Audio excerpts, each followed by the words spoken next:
Okay, so I'm experimenting with leaning the wheel back, forward, and so Songhill called leaning back negative, which to me kind of makes sense, I guess, intuitively. But I'm getting used to leaning forward being negative because on my app, on the LeaperCam Links app, if I understand correctly, when we call it negative, the minus is actually forward and plus is back. Well, I don't know if I can get used to this. Well, I'm sure I can, but I have it leaning backwards 1 degree right now. I'm used to having it lean forwards. I think I'm going to put it where I'm used to right now. I'm going to put it back to, I think I had it -3, which is way forward.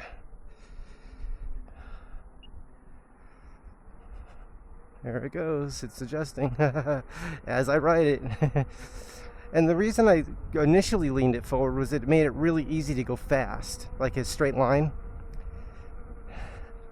It made it easy to go. It feels weird turning, though, I have to admit that. It feels very strange turning because my toes feel like they're going into the ground at -3. So I may be relearning how to ride this with different settings, which is normal, right? Makes sense. Makes sense that there's going to be some changes taking place. I'm going to try 2.5. Yeah, it is seeing a minus. See the minus sign? And for this EUC, the links, that's forward. Oh, my chest is itching and I can't reach it because I have a big old football rib cage protector on. Let's see if I could find a way to scratch my chest. There, I reached it. That's something that happens when I'm riding my motorcycle and like I come to a red light and my head will itch. I'll have to scratch my head. I have to take my helmet off at a red light. Put it back on before the light turns green. Sometimes it turns green, I'm still buckling my helmet up. Cars are like not waiting, they're going. And I think to myself, well, riding a motorcycle has so many advantages in traffic. Like there is no traffic for a motorcycle in California, and other states are adopting this, I'm told.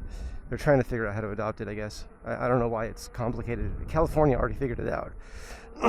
They've mastered the motorcycle. Like it seems like California is the place to ride motorcycles because you have full access to what's called lane filtering and lane splitting. Now that does not mean passing cars between two cars at 100 miles an hour. That's still illegal. What police have told me in the training courses is that you can go, the law is you can pass at lower speeds between the vehicles. Okay, now the exact number you have to look it up. But it's not full speed. It's not like flying between cars and potentially causing distractions for people. It's almost treating treating between two vehicles as a lane in a way, even though it's called lane splitting and lane filtering. Okay, let me see what's happening. I'm going to go to 2.5, and please confirm everything I said for yourself because I am certainly not the authority on any of that. I'm going to go to 2.5 now. Or just get it close to 2.5. Yeah. Doesn't have to be exact. It's kind of hard to get it exact when I'm writing. I'm going to try starting wide and then go closer and closer, or go wide and cut close. There's different ways to do it. We learned about this in the courses, like the apex and everything. And yeah, it's very different. Turning is very different than just going straight, that's for sure. I mean, in terms of like the settings of the EUC, like where I want it set. So I see some shade over there. That looks good. I might follow Songhai. I might follow him to see what lines he's picking.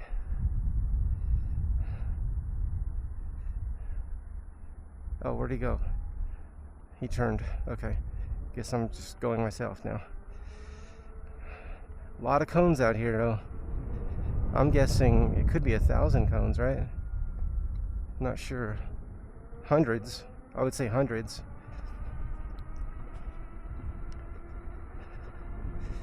Okay, 2.5 degrees forward, I'll call it, because on this EUC it's minus, which is forward. It does feel better than 3 forward.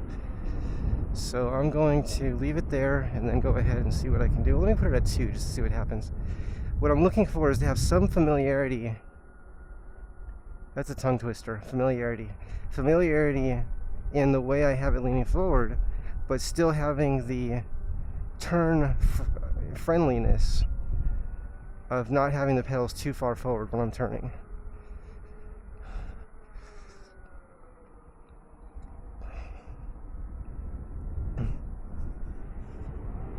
Okay, what's it at now? 1.9?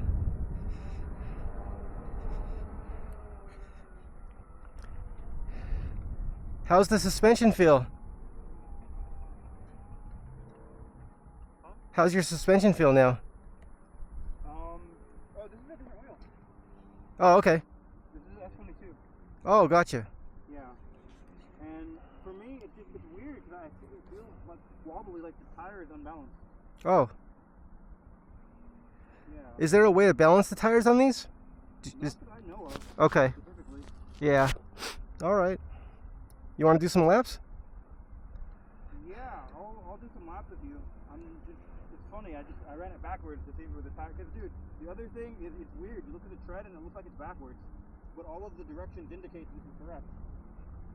Correct for a front tire or a back tire? For front tire. I mean, they're the same. They're going to rotate in the same direction. Because I was told, well, no, I was told the drive tire should be, we want to put these as a back tire. So I don't know if that's the correct direction for back tire. Wait, what? I was told that, and I'm not saying it's correct, but I was told that we want to have these set as a back tire, like on a motorcycle, not as a front tire, because this is the drive tire. A front wheel is not a drive tire. It's just for stopping. Like I have the same tire on my motorcycle on the front and back, but it's reversed in the front because all that does is stop me. My back tire, it faces one way, the front faces the opposite way. So if you put that on as a front tire, then that's not really for acceleration, right? In my mind. I mean, I understand some of that logic, but at the same time, yeah, you have to think about how you ride a motorcycle, and if like 80% of the braking is from the front tire, then it's really important for that front tire to maintain traction under all conditions. So it's going to be also really good at transferring that traction force to the ground. For braking. Or an accelerator, they're the same thing from a physics standpoint. Okay, I just wonder if that's contributing to the tire feeling funny. Yeah, no, I never had the issue before. Oh, okay. Yeah, it's only since I got a flat and I changed the inner tube. And you put the tire on the same way it was? Huh? You put the tire on the same way it was before? You didn't reverse the direction? You know, I don't remember. I'd have to look at like some old pictures. Because that looks backwards to me. But it indicates this is correct. See, there's the arrow here, and then there's another drive arrow here that indicates that it rotates this way. Okay. And then I run it backwards, and it didn't actually like smooth out or anything. Oh, okay, okay. You think the tire's damaged? Maybe. Okay. A little bit of fraying. I'm a little bit worried that maybe like it's not completely seated right here. Uh-huh. It needs to come down a little bit more. All right. In fact, you know what? I got a fix for that. Well, I'll tell you, it's hot when we're stopped, but when we're moving, it feels nice. I'm going to keep on rolling.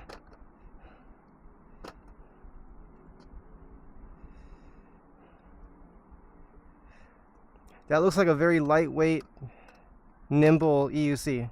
Good for jumping and for racing, probably. It's a little bit underpowered for racing now just because the newer wheels are a little bit faster. It tops out at about 40. Oh, okay. And you can usually go a little bit faster than that on like a fast track like this. Yeah. So you kind of need a little bit extra power to be able to pass too. It'll put a good fight, but like if there's like a master or a link to the street tire, or like just any of the other Like I would, on a track like this, I would probably also do better on the V13. You know, On a what? on the V13. Okay.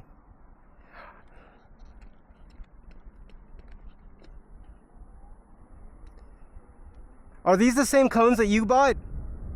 Did you buy these same cones? Yeah, just different colors.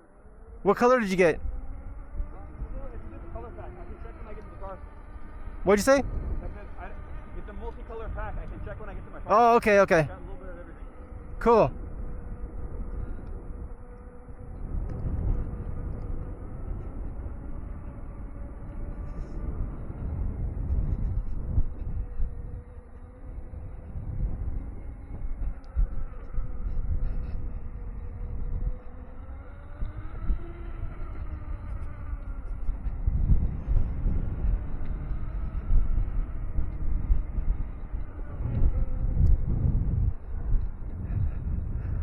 I don't have any experience turning at speed. Almost zero. This is new to me. It's one of the reasons I wanted to come to Intro to Speed, is to learn more about going faster around corners.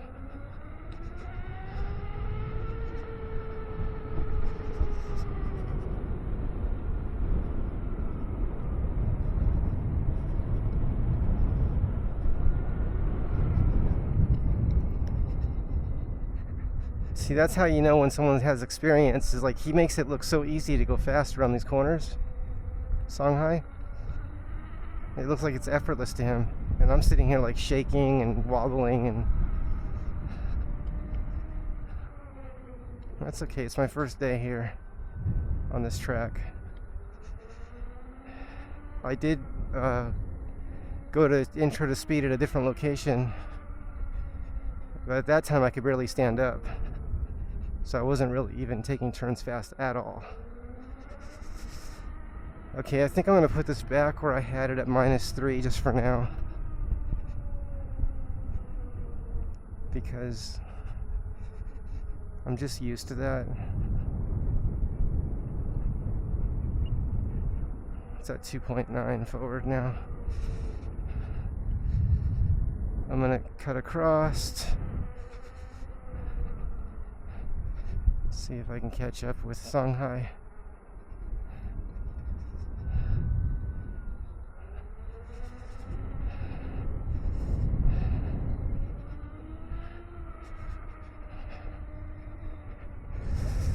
I'm also running a knobby tire, which is not ideal for this.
I was told that a street tire makes an immense difference in the handling of an electric unicycle on road. Immense.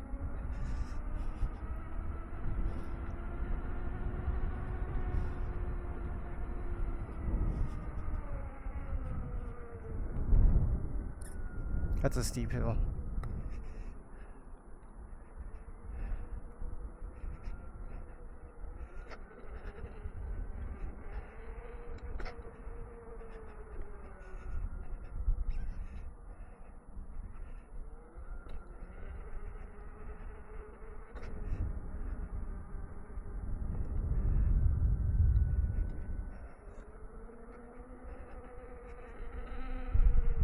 Whoa.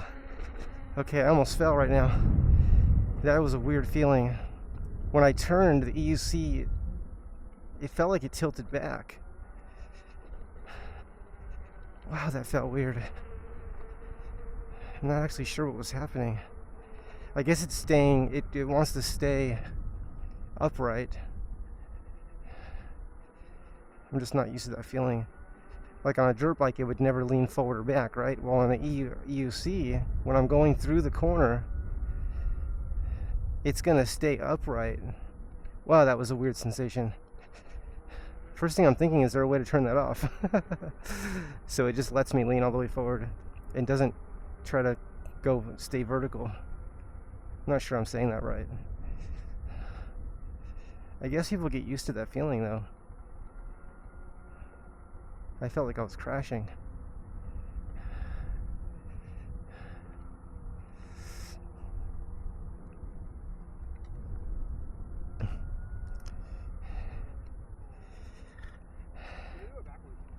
What? I'm gonna do it backwards. Okay. Yeah, this thing is way more nimble. I like how dark your lenses are. Whoa, that's cool. It's funny how you look like you're not, like it looks effortless to go around the track, but I can't keep up with you. Yeah, no, I'm not trying right now. The tire feels good. Yeah. I'm going like maybe 60, 70%. The tire makes a big difference. Because you can only go fast in the straight. Yep. And there's not really any true straight. Right. How did you get a flat? A tube? Yeah, actually, you know what it was? I got a... What happened? I got a new tire, and that tire,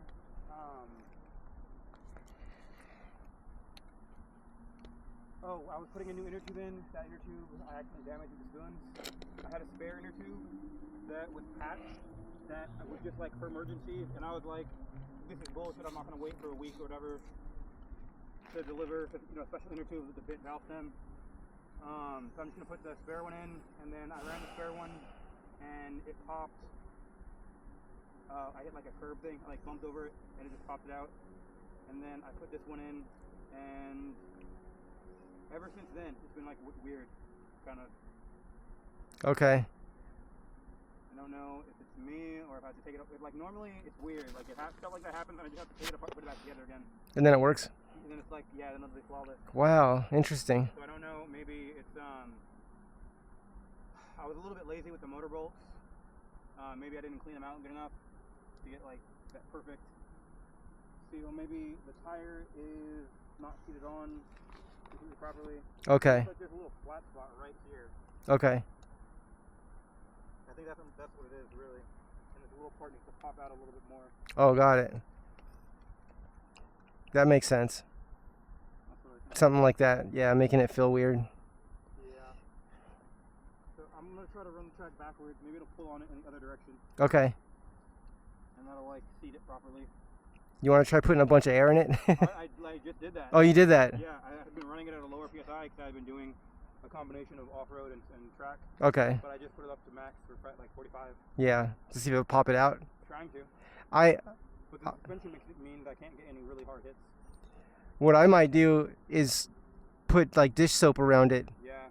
And work it in there. That's how I got it on there. Okay. If all else fails, then that's what I would do when I get home. I'll Okay. Completely deflate it, put some dish soap around it, and then reinflate it and bounce it around. Yeah.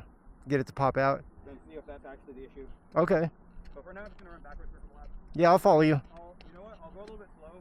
So you can kind of watch and try to see. Yeah, show me the. I'll try to follow your lines. Yeah. Okay.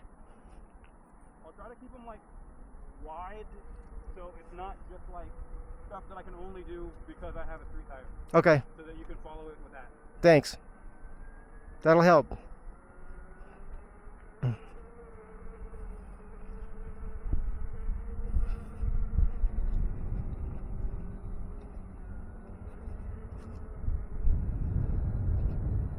It's funny because sometimes I start to feel like I'm fast. I'm like, oh, I'm going so fast, and then I get on this track and I'm like, I could barely go around it. But one thing I learned about life is anything that I think I'm good at, I can exponentially improve on that exponentially.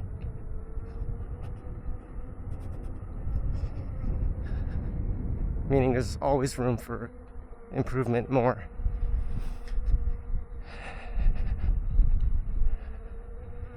I'm really excited about some videos I'm going to be making about fuel systems. I'm going to focus my attention on a fuel system that you can look up. Bill Kendricks was the NASA projects manager. He shared what some people call the black box. Excuse me, and it's, you basically, I'll brief you on it right now. You spray gasoline. Bill was spraying gasoline on a hot surface. He was using just iron, just regular metal. It could be stainless steel, it could be any kind of metal or material. And I imagine some materials may be better than others.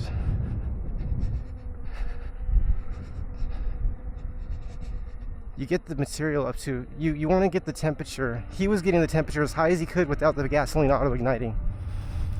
So if auto-ignition, where the gasoline just ignites, if that's, let's say, 1,000 degrees, he would want to be a couple hundred degrees below that. And then you want a high pressure, like a fuel injector has, spraying the fuel onto this surface. And what happens, because we're taking high pressure and then going low pressure, right, with the atmosphere, spraying the fuel into a low pressure environment, and then a high temperature, but not enough to ignite the fuel changes somehow, molecularly. And I may not be saying this right, but I'm trying to use Bill's words. He always wanted to get a gas spectrum analyzer, gas spectrum analysis done. And people did it, but I don't think they ever came back with results. So people were like, yeah, we're gonna do it. And I don't know if anyone ever came back and said, this is what we found. Maybe they didn't know how to understand what they found. Who knows? All I know is it doesn't smell like gasoline anymore. But it still runs the engine. And even better than that, when he did a dyno test, which measures the power of the engine, he had twice the power. And 0 emissions with no catalytic converter. So imagine an old Mustang or an old truck that has no catalytic converter on it, and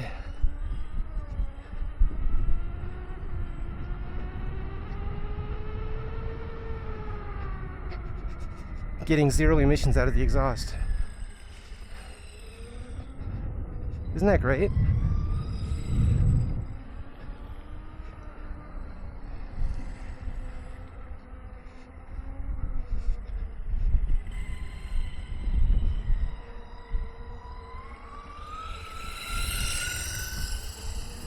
Oh, he has the Leah 5.5. I ordered that. That's the chest protector. That's coming. It's going to be here on the 7th or 8th or something.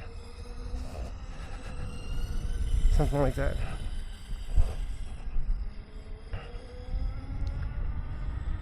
Anyway, so that's the 0 emissions fuel system, and that can cut down the smog of our vehicles, and we can switch to these fuel systems right away. It's going to be up to the public to ask for this from the automakers, because I'm told the public has all the power. People might speak like, oh, companies have all the power. Actually, the companies only exist because the customers are there, and the companies have all told me the customers everything. Without their purchasing their products, they don't have a company. So they will only switch over to a 0 emissions fuel system, which still allows the use of gasoline, because we're still using it, right? I know we're trying to transition away from it, but that's a long process. So right now, we can immediately switch over to the system, which I'm going to say seems to increase the thermal efficiency of the internal combustion engine by flash vaporizing. Hey. The trick to turning. Yeah. You should be able to outturn me because you have a more powerful wheel. Okay. So. I got a knobby tire though. Yeah, no, but you should still be able to. Okay. So look, there. Basically. Okay, what? I'm gonna do just a big circle. Just follow me and watch what I do. Watch how I lean. Okay.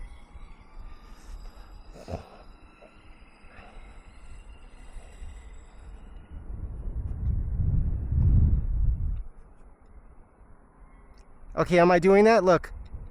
Am I doing that? You're getting to, but what you're gonna try to do is try to keep your back leg a little bit straighter and pull your leg out like in a little bit more. What's my back leg? What's my back leg mean? What does that mean? It means the leg on the outside of the skirt. Oh, okay. So you put weight on that leg, and then this leg. Oh, you're keeping the wheel upright more. Yeah, because it changes your center of gravity off to the side, so you can rotate around that axis. Okay, let me see if I can do that. Think about it like that. Think about axis of rotation.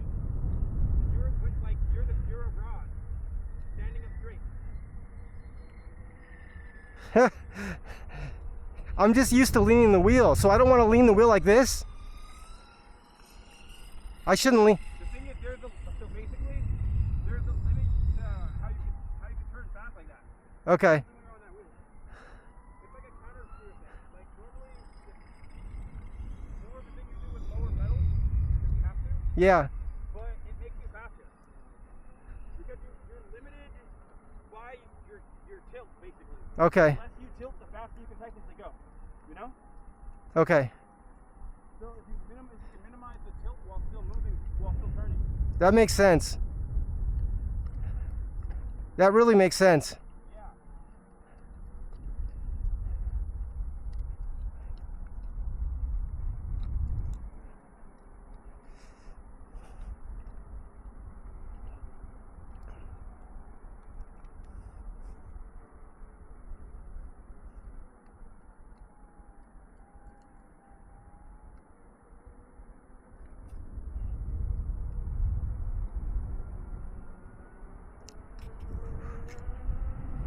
Okay, so Songhai is saying to keep the wheel upright instead of leaning the wheel. Oh wow, that's... I don't even know if I could do that. Let me see. That's gonna take practice.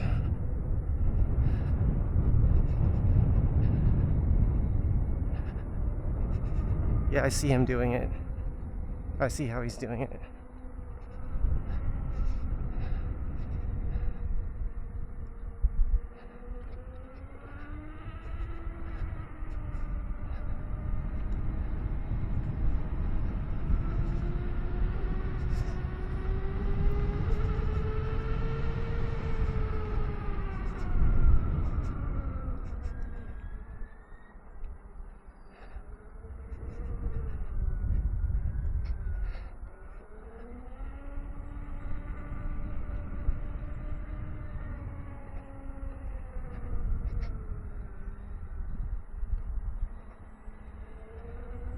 Think about your weight transfer. Think about keeping your weight on the outside of the turn instead of the inside.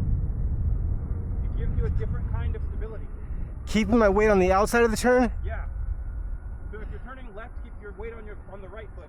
If you're turning right, keep your weight on the left foot. Got it. Okay. Yeah. In doing that, you'll be able to keep the wheel more vertical when you turn.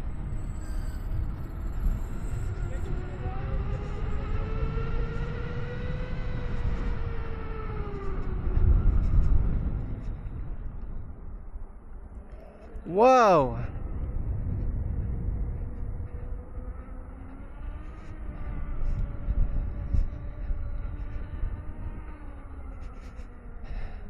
That allows me to turn faster. Exactly. It's really hard to get used to though. I gotta practice. You have to go and do practice because it makes you use the wheel completely differently. Yeah, it's totally opposite of what I was doing. Practice doing that swerving when you do your laps at night. Oh, okay. Going back and forth. Oh, okay. When I'm It'll become intuitive. so practice that when I'm carving? Yeah. Okay. Then you'll be able to do that. Okay. Thank you.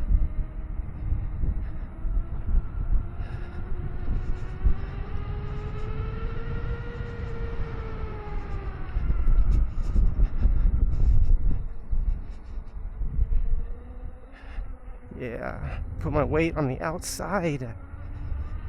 Gosh, that makes sense. That really makes sense. That's gonna take some getting used to though. I don't know why I was putting my weight on the inside foot, like to turn myself. So I was leaning, like turning left, leaning left, and I'm supposed to be turning left, pushing with my right foot. He said it's like counter steering on a motorcycle. So yeah, on a motorcycle, how do we do it? We push with the handlebar, we push right. How do we do it? I forgot that there's a rule to it. To turn right, I push the handlebar with my right arm, and then the wheel turns right. Anyway.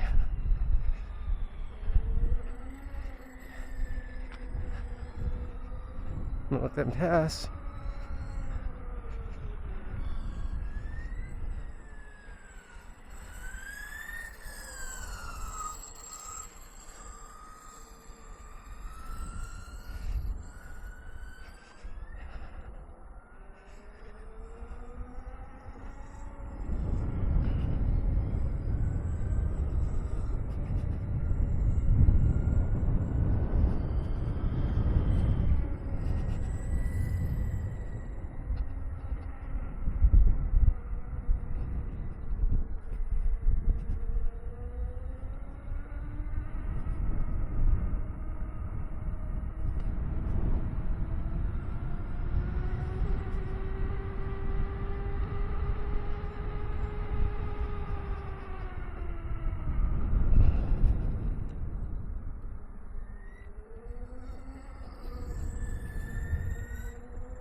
I want to take a break. Oh gosh. I think I'll move the shade.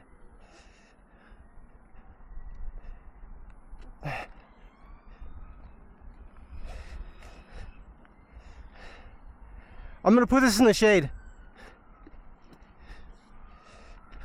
Oh yeah, heavy. Heavy bag.